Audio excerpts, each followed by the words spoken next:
everybody, thanks for coming in and watching this Onbu and You video for the Walking Village. My name is Sarmate, and we're going to be talking all about Onbu. Now, the first thing you got to do to talk to Onbu is you're going to go up here in your research, and we're going to want to get to the Hornblower. The Hornblower is something that's going to allow you to communicate and direct Onbu.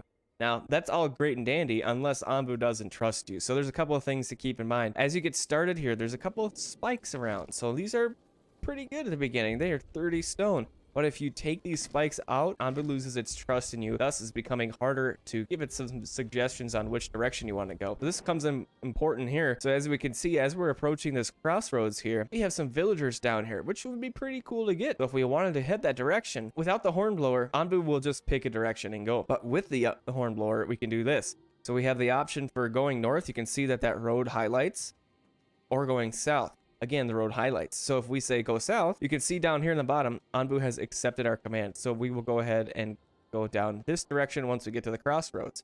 If you're playing and you see a little message that pops up and says that Onbu is unsure which direction to go, that's the game's prompt for you to come in here, click on your crossroads, and choose a direction to go. Then the way to increase Onbu's trust in you is you want to get the Onbu kitchen to make some mushrooms into Onbu food, and then use your feeding trebuchet to feed Onbu those mushrooms. So what that process looks like, you get your mycologist here, you're growing some mushrooms, then you get your Onbu kitchen. The Onbu kitchen uses 20 mushrooms and some time to make some Onbu food. The food goes up to the trebuchet. We can show the interactions here, and we're going to go ahead and feed Onbu. So it'll take some time to load that trebuchet up, launch the food up to Onbu, and he'll eat it up.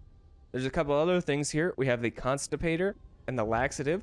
I have yet to see a need for the constipator, but I have seen the need for the laxative. So what happens is, I will show a little picture right here.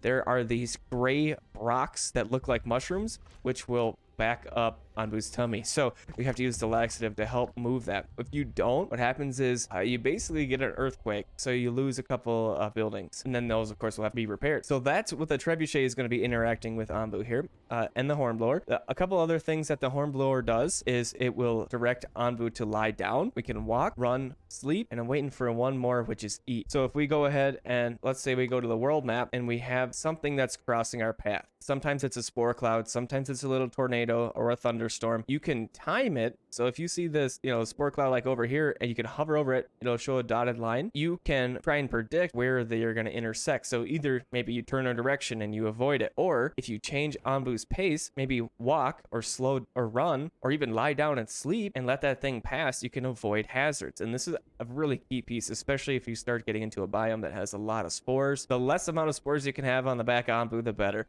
Use your decontaminator, burn that stuff up. The last thing that we have here to interact with the Onbu is the animal doctor. So we have antidote, cure health, and pet Onbu. So in addition to feeding Onbu, you can also pet it to increase its trust in you. So as you can see, my Onbu has pretty significant poison level, and what this is doing is hurting its overall health. So if we use an antidote, we'll watch this little balloon, it'll take off, and it'll go over to the Onbu's face, and it will administer the antidote. Now, this antidote I don't think will be enough to fully cure its poison levels, but it will reduce it significantly. So it takes a little bit of time. It's a cooldown here, not terribly long. Let's see what happens here. We'll see that our poison level has decreased pretty significantly. So we're gonna go ahead and wait until our cooldown comes off cooldown, and then we'll do it again. In addition, we can cure its health. It's gonna take 30 though. So let's go ahead and let's go cure its health, and I'll show you that. So again, it's gonna take a second. They'll prepare the hot air balloon, and we'll see our Onbu's health go from 94 back up to 100. Again, takes off, flies over to the Onbu's head,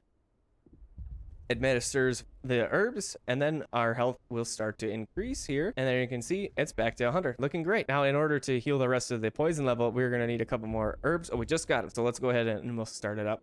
And there you go. That's all the controls for interacting with your Onbu. You have the Hornblower to control its movements, lie down, walk, run, sleep, eat. So again, that's going to avoid your hazards. It's going to allow you to control its decisions at crossroads. We have the Animal Doctor, which is all about fighting that poison, healing your Onbu back up to full health, and also a little bit increasing its trust in you. And then the Onbu feeding, Onbu food, that's the best way to increase its trust in you. We also can use constipators and laxatives to help prevent the destruction of your town, basically, is what happens. Like I said, the earthquake from the stone mushrooms, and is countered by the lax. That's all about Onbu. He's a pretty neat little critter. There's a couple other things to note for Onbu's behavior that I've noticed. So there's a couple of hazardous locations. So on the map right now, we have this short heat wave. I've had it before where the Onbu will fall asleep inside one of these things. And what happens, especially if it doesn't have full trust in you, it will ignore you and it will die. It will sit there until its health is 0. Keep paying attention to this little bar over here. This Onbu sleepiness, it is at 41% right now. When Onbu is getting really close to falling asleep, it will yawn. That is an indicator that it is about to fall asleep. So if you can do something about it, maybe run through this or maybe have it lie down before you get to a hazard like that, absolutely do that. So keep in mind when Onbu yawns, just check to see where you are on the world map. Make sure you're not over some hot sand or something like that. And that's going to be all about Onbu. I hope you enjoyed this video and I hope you learned something about this crazy looking critter here. And I hope to see you on another video. Have a fantastic